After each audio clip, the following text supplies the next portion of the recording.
In this video, I will add some texture and color on this simple model. First go to Window, Default Tray and check Show Tray.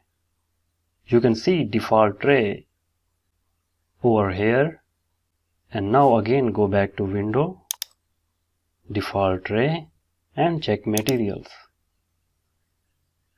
And now I want to apply some texture or materials on the walls. Simply go to Brick, Cladding and Siding. Simply choose this one, click and release.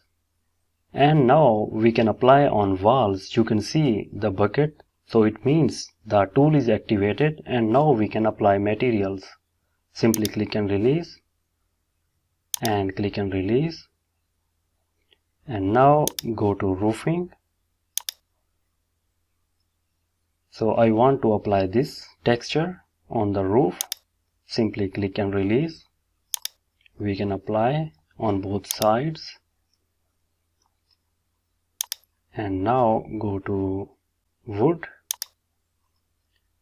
I want to apply this texture on the door. Simply click and release and apply on door. Now I would like to choose Glass and Mirror. Select this one and apply on window. We can apply any type of mirror. It's little tricky to apply material or texture on a group. So we have one group.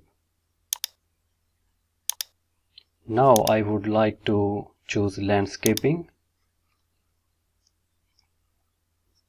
I want to apply some stone to this area around the pool.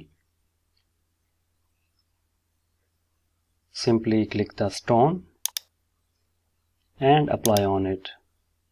You can see it's applied to entire group. It's really a bad practice. So undo the last task, hold down the Control key and press Z. Double click on the group. And then select the face you want to apply stone around the pool. Simply choose it, click and release. And now choose the stone and apply on the area around the pool. Press the space bar and now again double click on the group and select this portion and go to Water. So now we can apply any texture on the surface. Simply click and release and apply it. We can also apply over here. Select the face and now we have to choose the texture and again apply on it.